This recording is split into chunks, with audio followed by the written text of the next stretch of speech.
Hello everyone and welcome back again with a brand new video. In today's tutorial guys, I will be showing you a tutorial on how to connect Webflow to Godaddy.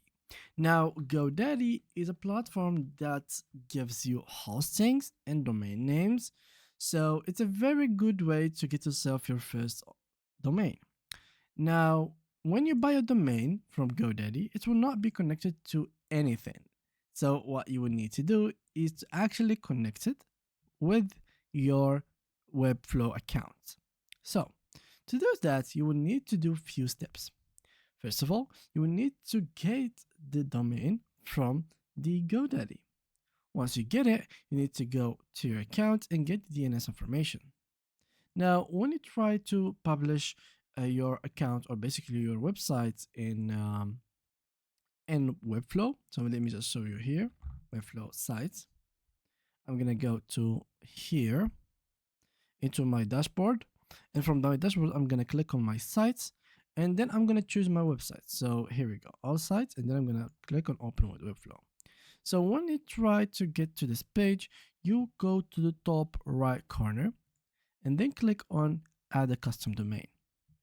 When you click on that, you will be taken to this page because they will tell you that you cannot add a custom domain without paying a premium plan. So to get a custom domain, you need to either start with the basic CMS or business. Of course, you can choose the one that fits you the best. For now, let's say that you got the basic one. Once you get the basic one, you're simply gonna click on it, and then you will be able to add yourself the domain name for your site. So go back, click on your site, and do the first few steps that I have told you before. So once you do it, and once you will be able to add yourself a domain name, which is very simple, you're simply gonna go back to your GoDaddy website and grab yourself a couple of information, which are the DNS record. So these are the DNS record that you will need. You will need a TTR record, TXT, and the A record. You will find them all in GoDaddy, so they will be all clear and simple to find.